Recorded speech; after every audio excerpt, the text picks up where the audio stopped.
we have our next guest, which, like Kevin just said, follows on really nicely from Denise because it's more of the rose. And that's Sandy Humby. So we're going to the Isle of Avalon in Glastonbury. And I remember last year, no, we're not there anymore. Oh, you're shaking your head. Oh, okay. I remember last year you like moved to Glastonbury because the dragon said. Yeah, I was. I was in Avalon, and that was part of my connection with the Rose Dragons. But I've now been called to be on the Balloonist line, on the spine of Albion, right at the base of the spine of Albion. So I'm working with the with the dragon energy in a slightly different way and on a different node point on the journey. Yeah. So Wow. I'm down in Hampshire at the bottom of the spine of Albion right now. You're right near me then, in the forest. Near the Yes. forest. Yes. Yeah, this sort of runs right down to the Isle of Wight, doesn't it? Yeah, Yeah. Albion. Yeah, Yeah. I mean, the Isle of Wight is known as Dragon Island, interestingly. of course. Yeah. So, mm-mm.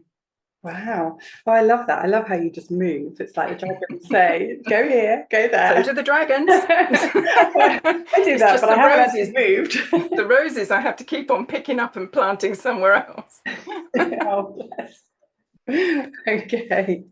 So, well, I think, yeah, well, I've introduced you. So we've got Sandy then from Hampshire now. We moved to the Isle of Avalon, from the Isle of Avalon. Yeah. And you channeled the elemental, channel with the elemental and rose dragons. Yeah. So, yeah, what would you like to share with us today then? It's a very good question. Yeah, I was last on this summit in 2023, and that was when I'd moved to Avalon, and that was my first connection with the dragon energy. That's not been my main pathway, my main language. I've been working with the roses and the rose consciousness consciously since 2010 when they connected with me at the Alhambra in Granada in Spain.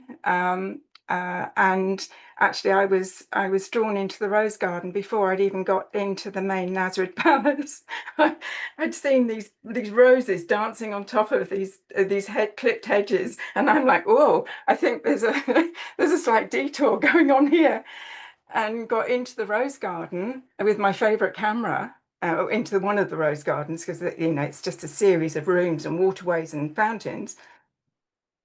And the roses were saying, no, no, photograph me. No, no, no, me, don't miss me.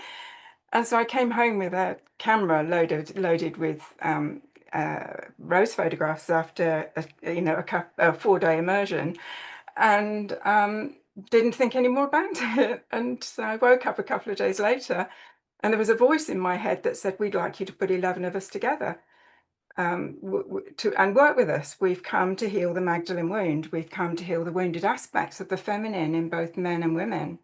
But it's always been the women that have sought the healing first, for their children, for their families and their communities. And so that started the journey with the roses. And since then, I've published a Rose Oracle for the Heart in 2014 and a second edition in 2019. And I thought we were complete. I had no other agenda or desire to do anything more than that. I was sharing, inner journeys with the roses and connection through the roses to Lady Nada, who is the overlighting soul of Mary Magdalene. And that's been the leading guide for my work for the last 15 years. I mean, I've got a history that runs back before that. And I had 20 years of couture wedding dress designer.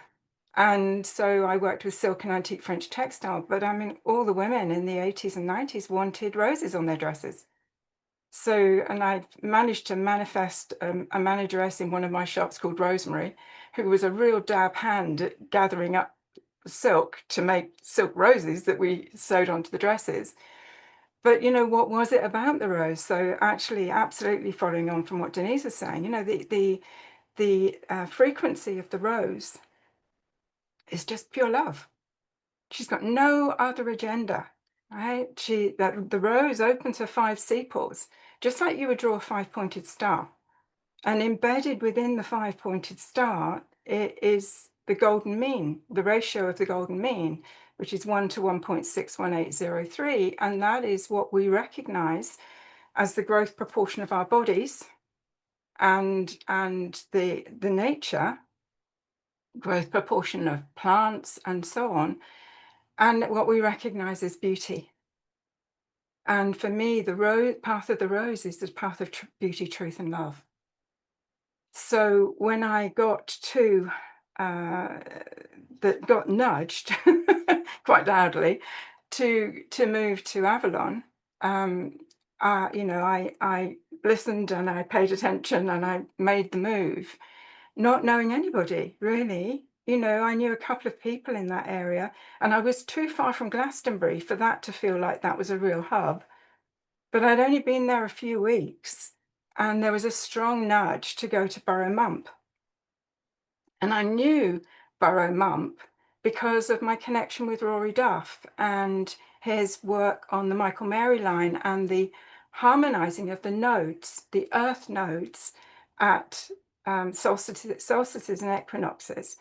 And so again, I listened and I got to Burrow Mump. And of course, there's no health and safety at Burrow Mump. You just scramble up this mound in the countryside, and it's a crossing point. It's a node point on the Michael Mary line as it makes its way up from Cornwall to the east coast of the UK. And it's the last crossing before you get to Glastonbury Tor, which actually the consciousness of Burrow Mump said, this is where it really truly is. You don't want to listen to what's going on over there, you know, you're in the right place, sort of thing, which is sort of interesting. So there's me, you know, I'm used to communing with, you know, the guiding beings of the Rose Path, with no idea that there's anything else lurking for me. And I sit on the mump and look at the sheep and the amazing view over the levels. And I can hear this sort of hum in the land. And it's, you know, it's a really deep earthly hum. Now, you know, I'm all air and water, right? I'm I'm lots of ideas and emotions and so on. I'm not a very, I have to work hard to be earthed. So I'm listening to this hum and thinking, this is interesting. And I've been weaving the roses with in alchemy crystal bowls. So, you know, sound and the work of sound with the rose has been, you know, in my field of frequency. So I've been working with the energy signature of the sound as a carryaway for the rose healing. And especially if I've been working with healing on the land, for clients or healing in homes. And even if I've done that in person, I've taken one of my crystal bowls with me wherever possible, or even I've got a traveling Tibetan heart bowl that I will take. But I will often go to the seed point of property and create a grid, and then use the sound as a carrier wave into the property. So I was a bit interested by this hum. And I felt a nudge to go and stand in this, I mean, it's a derelict church or semi-derelict church to St. Michael that's on top of Burrow Mump. So I went into the tower. I felt really strongly drawn to hum the note that I'd heard. And as I hummed the note, the tower pulsed. And as I went off note, it stopped. And I went back on note, tower pulsed. Fascinating. And then I went out into the nave area, this with no roof and no glass in the windows, you know, just a bare shell. And there was a sort of a spot that was calling me. So I went and stood on it. And I heard this voice that said, "We've been waiting for you." Okay. And they said, "We are the Rose Dragons. we've come from the 5th density, heart of Gaia. And we come as rose-hearted dragons because that's your field of receptive frequency. Okay. And they went on to say that they were here and they were back to connect with those in this period of evolving consciousness, to connect with those who have awakened to the remembrance of the times of co-creating with the dragon energies. So they also said that at the time of the dragon slaying, they had either gone off planet or gone underground because they knew that there was no longer a frequency attunement or a frequency alignment to co-create with humanity. The frequency field had dropped too low for them to be able to work in a way that was going to enhance the process. So they've been waiting patiently till we were ready, or enough of us had reached a frequency match, because it's all about the frequency. That's what enables us to connect with all of these fields of consciousness. If we haven't got that frequency running in us, it can't resonate with us. So this is why the inner work is so powerful. And I guess that's why the preemptive journey for me with the roses, to heal and align that internal channel, to be able to bring heaven on earth, to be able to be an acupuncture point of light on the planet in this time of evolutionary change. And, that's what we signed up for. That's why we're here. We're not here by happenstance. We're here because we all carry a field of frequency that is beneficial from our soul alignment perspective, or our soul evolutionary perspective, and for what we are here in service to this greatest shift, in, is it 12,000 years? I mean, this is such a massive shift of consciousness that we're shepherding. We're visionaries. We're holders of those frequency fields that are allowing for this shift for humanity. We're on the cutting edge of that wave in whatever our spectrum of vibration is that connects us to dragon consciousness. And I think you'll probably have noticed that there was a wave of dragon awareness that seemed to come up, coming into probably into 2020. It was starting to evolve. And those of us that were open to that energy were being taken to the places where that would be reactivated. So for me, the first conscious contact with this group of energies was in September, October of 22. So it's been an incremental development for me of this connection with the Rose Dragon consciousness. And what they showed me, because as I say, I have this Rose Oracle for the heart, which very much works within the field between the Soul Star and the Earth Star.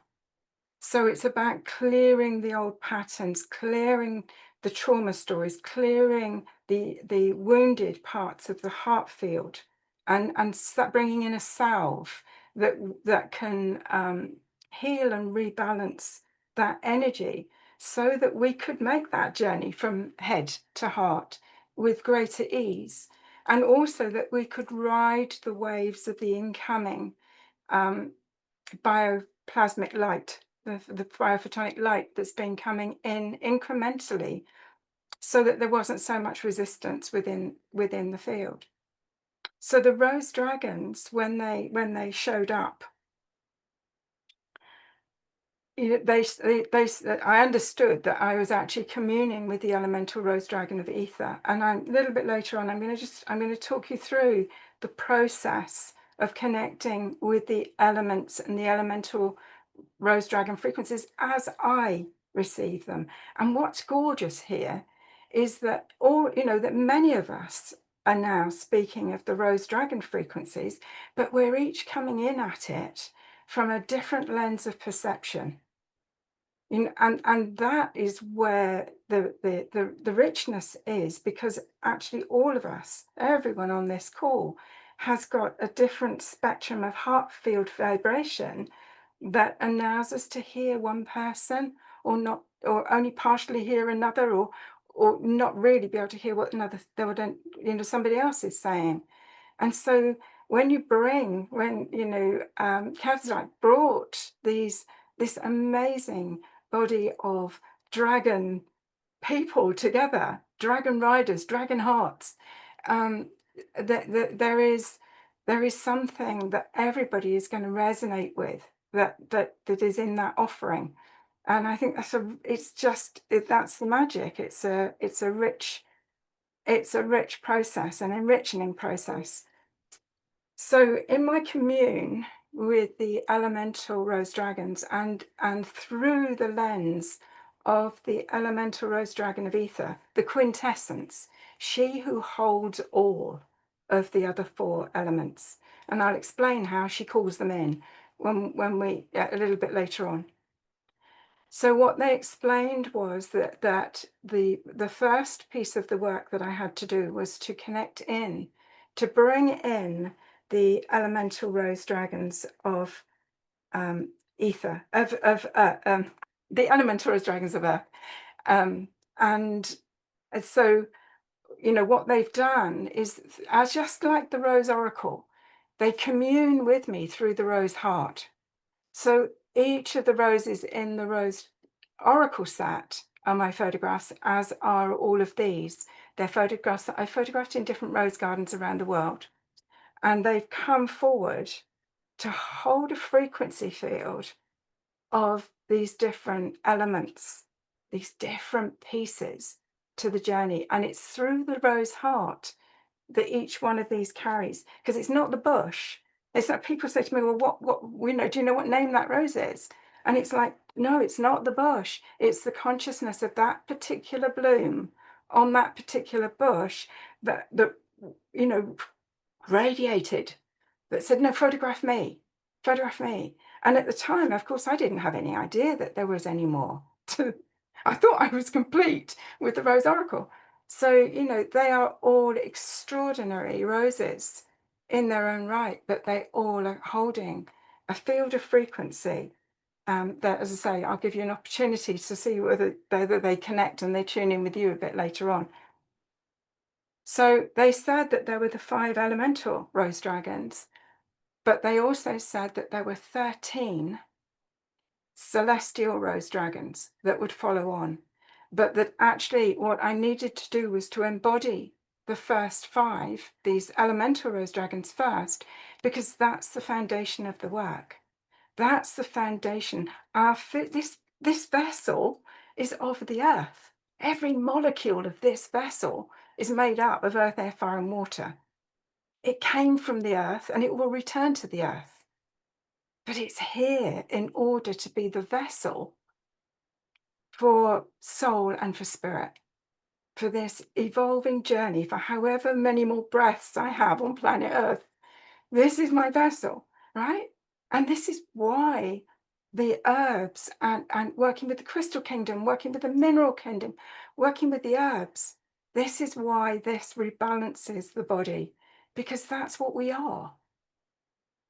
And so the dragon priestesses, the dragon mothers, knew that they were high priestesses of that pathway. They knew the herbs. They knew the elemental connection with the herbs. They knew what was going to rebalance what was out of balance in this physical body, just as well as the crystal masters that are here know what the crystal qualities are that are going to rebalance and re-energize this vessel so that it can function at its best to be in best service in whatever way in this great time of change, in this great time of the wheel turning. So the celestial rose dragons bring in a different quality. They bring in a cosmic aspect to this. And these 13 celestial rose dragons connect and create a crown of 12 stars. They are a geometry of 12 around the one. And the one is the zero field. It's the still point. It's a pure, innocent connection to God, Source, Great Spirit, that is then spectrumed out into this crown of 12 stars. And I was just blown away when I started to develop that aspect of the work under the guidance and the tutelage of the celestial rose dragons and the divine mother energy, that in Revelation 12:1, and you can't make this up, in Revelation 12:1, it speaks of an apparition of Mother Mary clothed by the sun, with her foot on the moon, and around her head a crown of 12 stars. So I could see what they were doing. You know, they were activating the Rose Oracle cards, the Rose Oracle frequencies, and the path of sacred homecoming that the Rose Oracle offers. They were activating it to another octave. They were like topping and tailing it within a vesica, a golden vesica of light. So it's been it's been a wild ride, bringing this lot through, and I eventually got them published last summer solstice 24, and so they are available in the Chalice World bookshop, and they are available on my website. If anybody is interested, you know, and there's so many amazing offerings that everybody has in, you know, in their own creation of frequencies that carry these amazing dragon energies. Yeah. And I think the other thing to say is that, you know, we're going back to Burrow Mump. In the rich and varied conversation that I've had with Rory Duff over the years, he speaks of these points in time where the node points, the energy lines come into harmony. And when he speaks of those energies coming into harmony, he sees the node point opening like a rose. And I thought, do you know, I mean, this is amazing, isn't it? There is this weave of these currents on the earth, on Mother Earth's body. And then there is this weave of the currents on our physical bodies. Because as we will experience a little bit later, this is what for me, this is what the elemental rose dragons have brought. They've shown us how to balance the energy, how to bring that energy up through the physical body to activate the heart, to activate the pineal gland. So they are powerful allies in our journey of optimizing our energy, because that's what it's got to do. You know, if it isn't in some way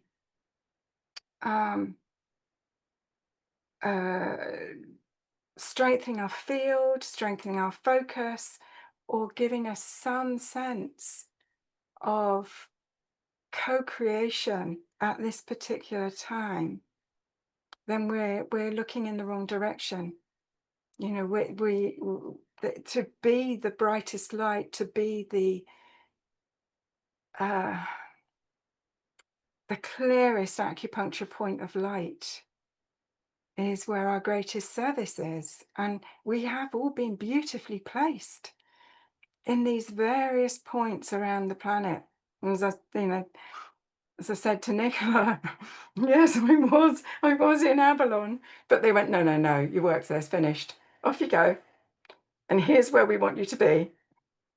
And so, you know, here I was on the Michael Mary line, running up from Devon, Cornwall, across to the East Coast, And actually what this does is this is going north-south. This is going, actually they cross at the Uffington White Horse in Oxfordshire. It's where these two lines go. So there's a super node there. I'm thinking that now I've sort of settled a bit. I uh, I might make a pilgrimage up to see what it feels like in a super blooming in this. And what is, I mean, it is said actually that before it became a white horse, that it was a dragon. And I have yet to go and tune in on that, but how interesting might that be? Um, Either way, a horse works from the heart, right? A horse is the consciousness of a horse would expand its field to meet you as you walk in the gate. It will know exactly where you're at. It will know exactly the consciousness of your heart without you even, getting any closer. So here's something that it's showing us that the dragons and the dragon consciousness, are really helping us come home to self, home to the heart, because there's nowhere else to go. It's that is our that's our currency. That's our going into new earth, whatever that might be, in how we view that frequency.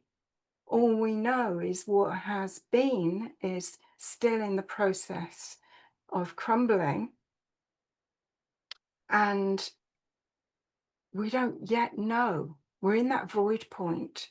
We know there is more to crumble, but we don't quite know what the birth is going to look like. And so some of us are here as vision holders, where some of us are here as visionaries to hold that frequency and to hold that vision, because the visioning is the first process before anything comes into substance, into form. It's like me coming back from the Alhambra and getting that download in the morning with the voice that said, we want you to put 11 of us together and work with us. Well, it was an incremental process until that physicalized into the oracle, in the same way that the rose dragons came about. And actually, there was nearly a year where I had the crown of 12 stars on my coffee table in my sitting room that was just holding space. It was holding an activation and a frequency in my space while I journeyed with the elemental rose dragons, while I got their messages, while I integrated it in me. And actually, when I came to then focus on the celestial rose dragons, only one of them remained the same. It was like there was a holding pattern, but as I came to bring them into physicality and to form, those frequencies of the roses that had been holding space moved out, and there were other roses that needed to come in and replace, which was absolutely fascinating. Just the whole process. And then recognizing that there were several voices that I could hear that were connected, particularly with the celestial rose dragons. There was the consciousness of the rose heart, of the actual. Actually, this is the one that's come forward. I dowsed to see which one wanted to hold the essence of this particular gathering. For me, and it was Celestial Rose Dragon 8, and she speaks to the sacred power of truth. And so, this is so fascinating, isn't it? This is a rose actually I photographed in Sedona. She was in a rose garden in the center of Sedona because I'd gone to speak about the roses to a group in Phoenix and then go up to Sedona some years back now. So the celestial rose dragons are much more qualities. They're sacred powers. They're sacred powers of activation from a cosmic perspective. And they're all facets of Christ consciousness. And so the voice has been through the heart of the rose, through the rose dragon, cosmic rose, celestial rose dragon consciousness, but also an energy that called herself Lady Mary, which, for me is the ascended master name of Mother Mary. So there's different angles, there's different voices of wisdom that they've shared around these different qualities, these different aspects that if we embody, if we take them in as sacred powers, they can further activate our journey, our journey within ourselves. So it has been a wild ride. I didn't come from a family that had any of this in the background. I am total wild card in my family, and I didn't have books. There weren't books in my family home of birth.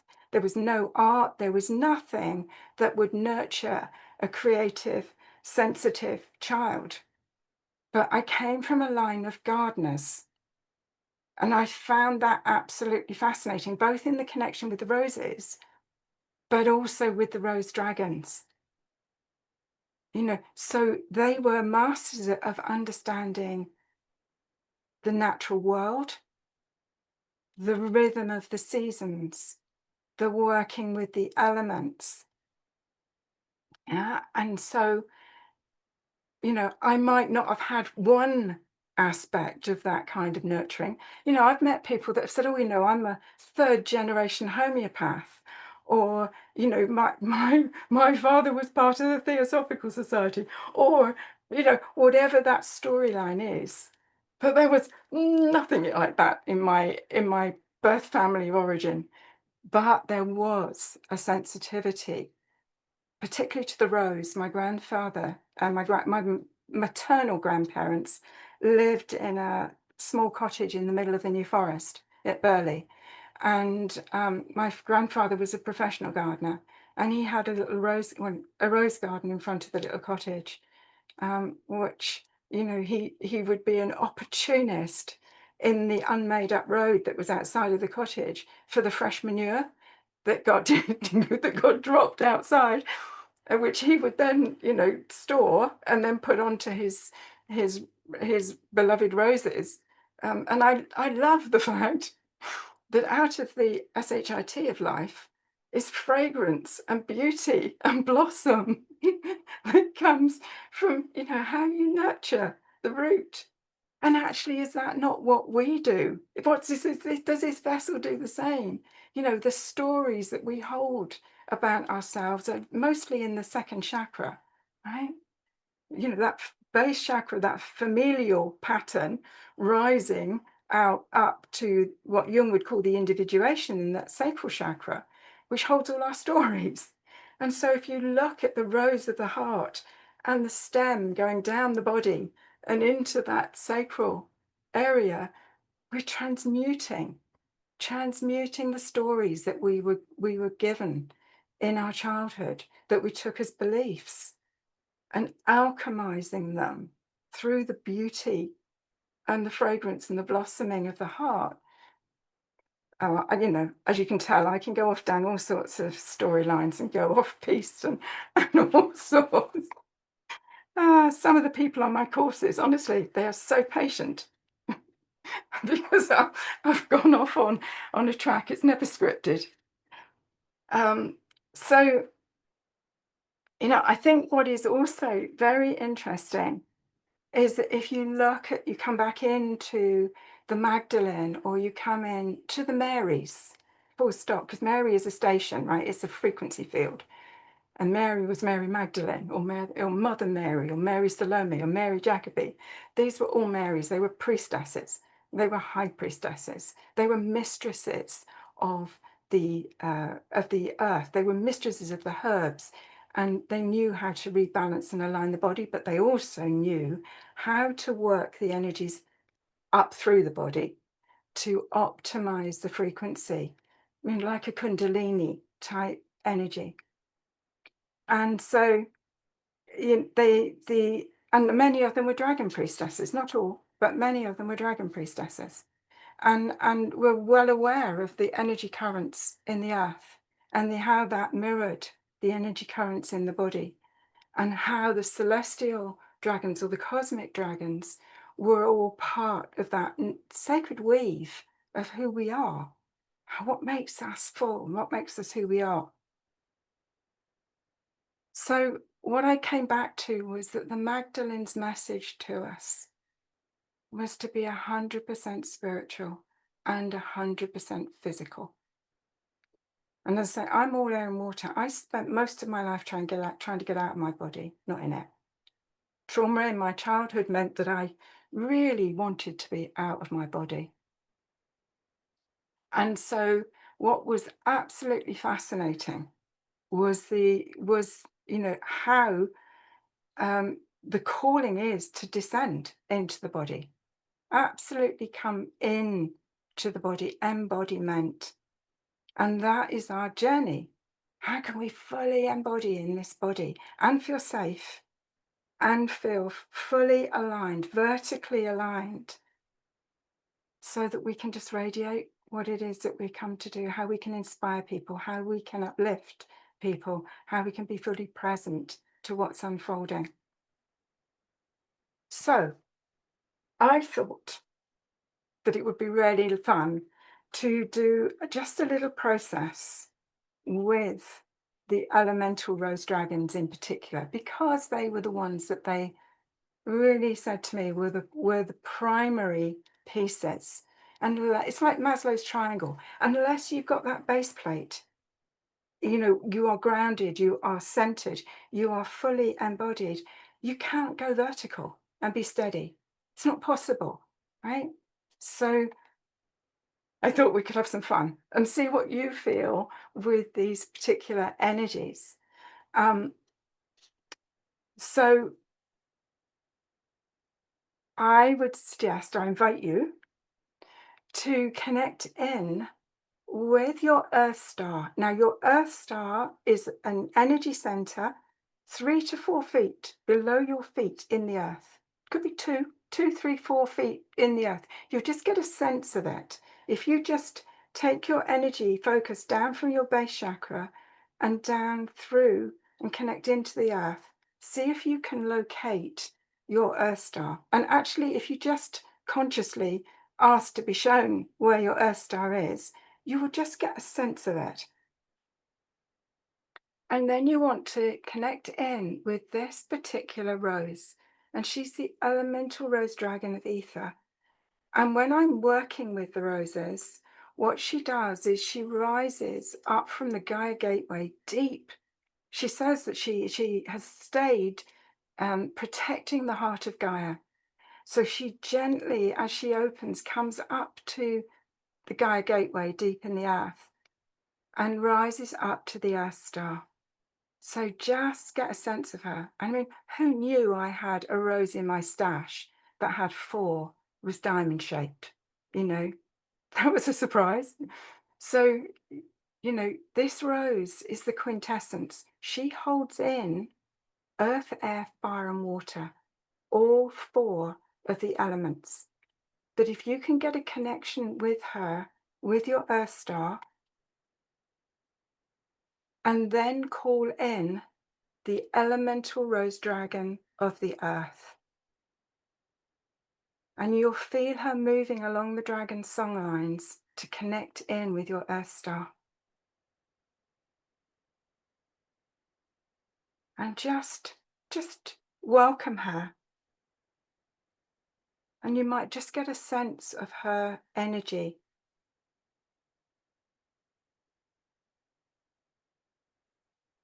And then I invite you to connect in with the elemental rose dragon of the air and call in the elemental rose dragon of air to connect in with your Earth star.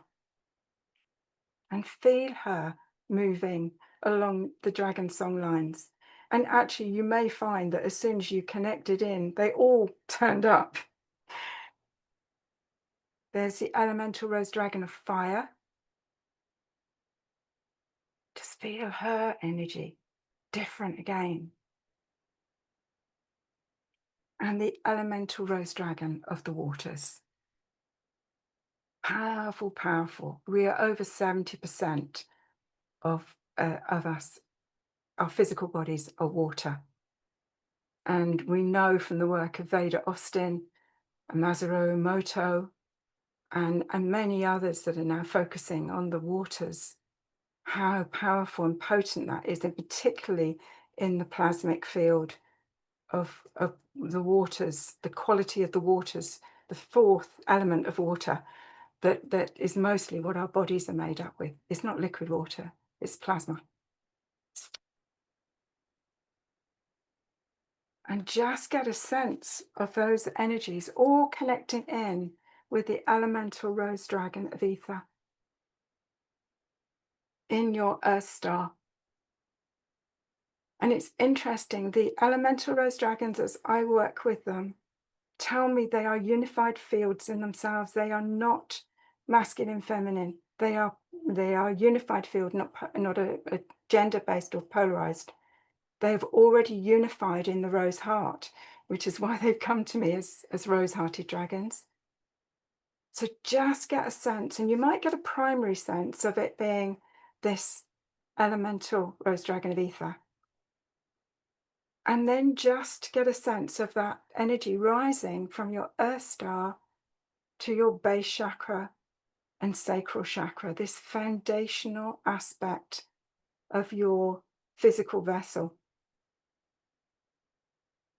And feel these energies rising and connecting with that base second chakra energy.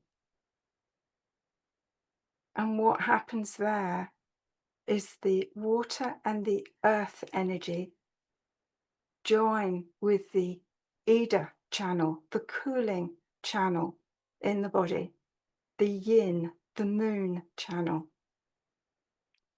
And the fire and the air connect with the Pingala channel, the yang, the solar, the warming channel up through the body. These energies that weave right the way up through the body, crossing at the chakra points, moving up to the heart and moving up to the third eye, the pineal gland, in harmony, in balance.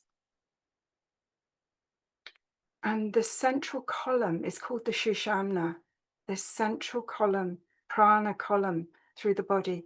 And that's where the elemental rose dragon of ether rises. And as she rises, she brings with her a bioplasmic field of liquid light.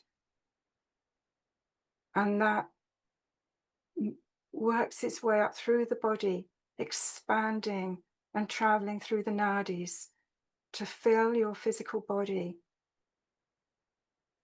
with light. This is the enlightenment piece, right the way up through, so that you can feel this sense of the balancing of the polarities, the weaving of the water, the air, the earth, and the fire. And bringing a connection into your heart field, really feeling the way that the energies create balance and create harmony in your body.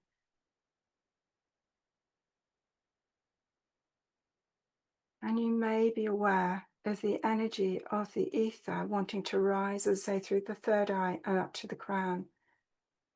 And as she does that, she calls in her counterpart from the celestial realms.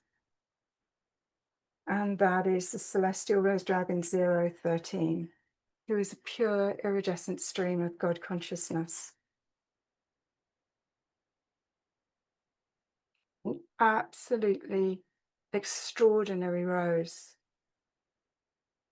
And what is most sublime is that these two roses create this acupuncture point of light, bringing the elemental rose dragon of ether, and I see her as a crystalline dragon that has got iridescent rainbows in her. And this is a pure stream of iridescent God consciousness. And these two roses are from the same bush at different points in the year. They are both from a rose called New Dawn. And working with this energy and working with this alignment offers us a new dawn in each morning, offers us a new path, a new birthing, a rebirthing, and that consciousness of bringing balance and harmony in the body with the pure love of the roses, for me is just extraordinary. So, I do hope that you've been able to get a sense of how potent they are and how they work and how they are here, to assist humanity at this time. They are here to be vessels of love. They are here to bring a realignment, a coherence in the heart field, and also to say that if you know where your sun sign is, your moon sign, and your ascendant, you can see where your strengths are in certain elements. And you can then consciously work with, for me, as I said, I'm all air and water. So believe me, I've worked a lot with these. And you can actually work with them in a way that you can put a glass of water onto the energy or the sacred power that you're wanting to really deepen in your connection or heal. And within 10 minutes, through the process called epitaxy, where the frequency field of one thing absolutely absorbs into the water, you can drink this because the water becomes structured and it's absorbed in the body at a cellular level in a different way. Anyway, that's about all I've got to share right now. But I hope it's been interesting, and I hope that it's inspired you some way along to see what these dragon energies, not just what I'm bringing, but what all of us that have come here to share are bringing in our ability to assist and upshift humanity at this time. So, if we've got time, I'm open to questions and will do my best to answer.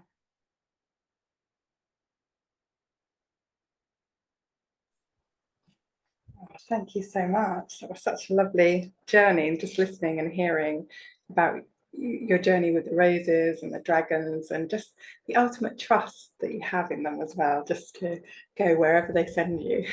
Loved it. Does anyone have any questions I want to share? The roses were just beautiful.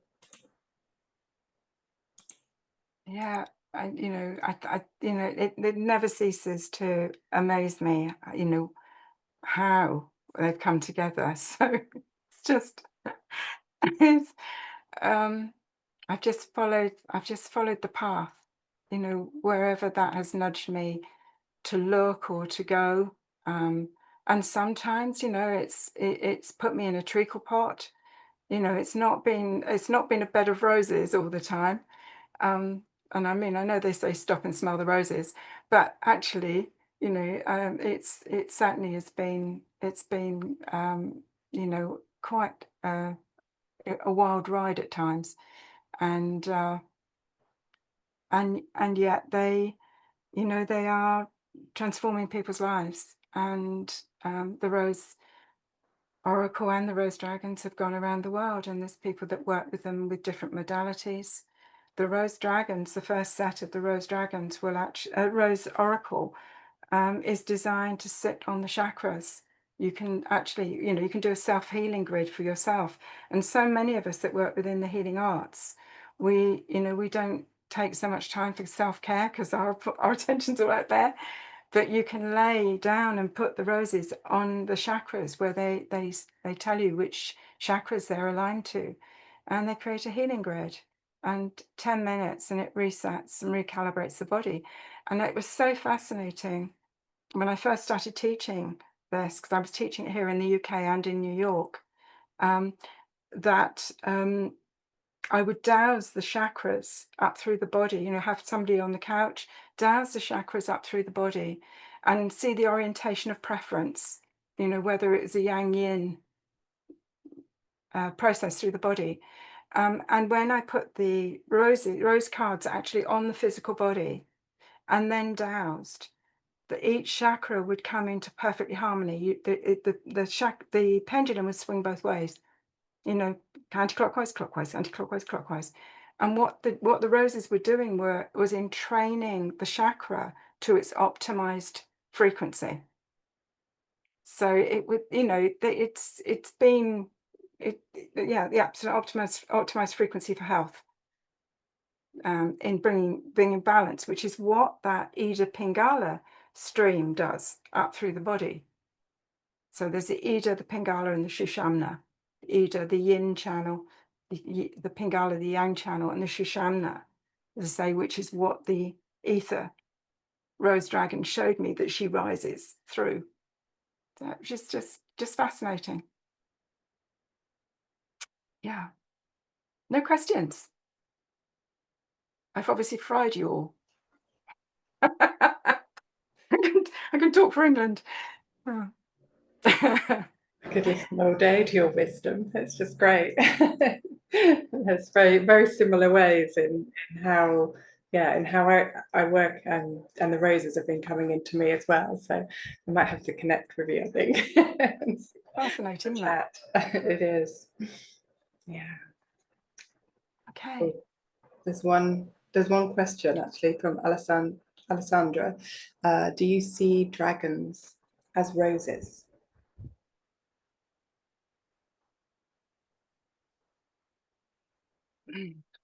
I'm clairaudient and clairsentient. There are moments when I have glimpsed clairvoyance. I'm working with frequency rather than form in a dragon form. I've never been into sort of mystical dragons, and in fact, when I came in on 2023, I felt I did feel like imposter syndrome going on here.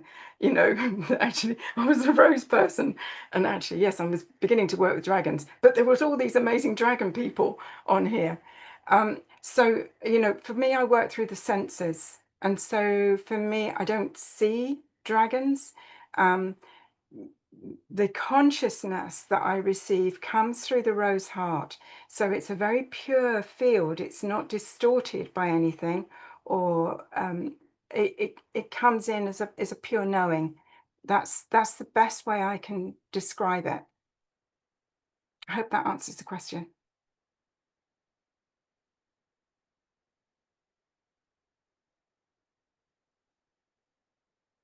Yeah, Simone, that absolutely. So for me, they come in through the frequency of the roses. They come through the rose heart. It's that it's that communication and that connection, but it's a stream of consciousness. For me, the dragon energy is a stream of consciousness, whether that's an elemental consciousness or whether that's a cosmic celestial consciousness. Because we're the place where that meets and merges. We're the place where the alchemical magic happens in this vessel.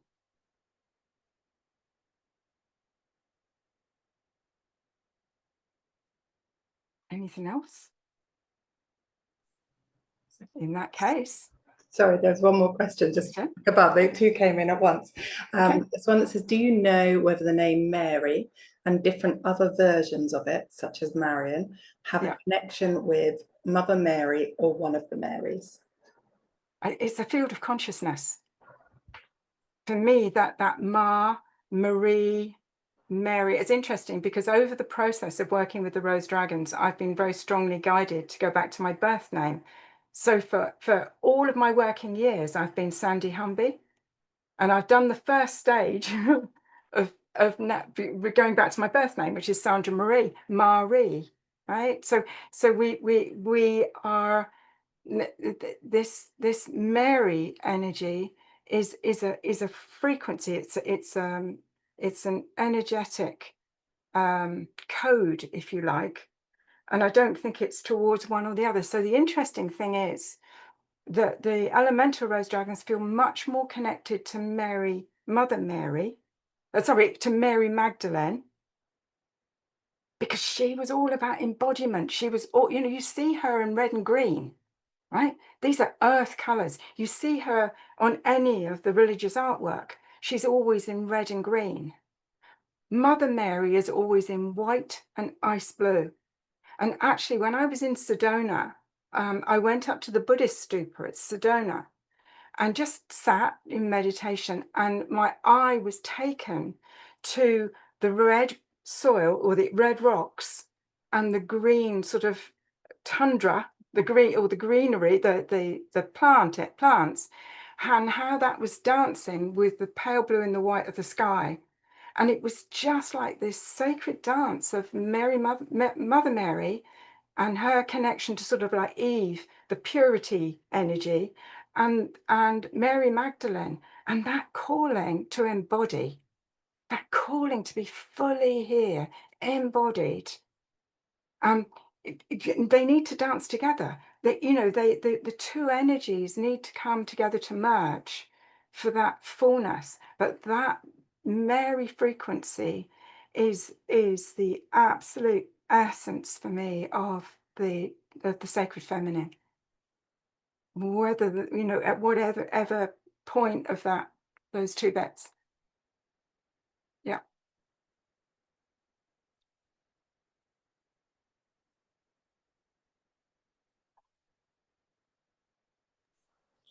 Thank you. There's just one more. I don't know, we've just got a couple of minutes. You might be able to answer it.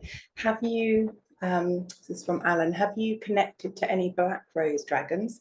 Does that frequency have any correlation with the elemental or cosmic rose dragons? Not yet.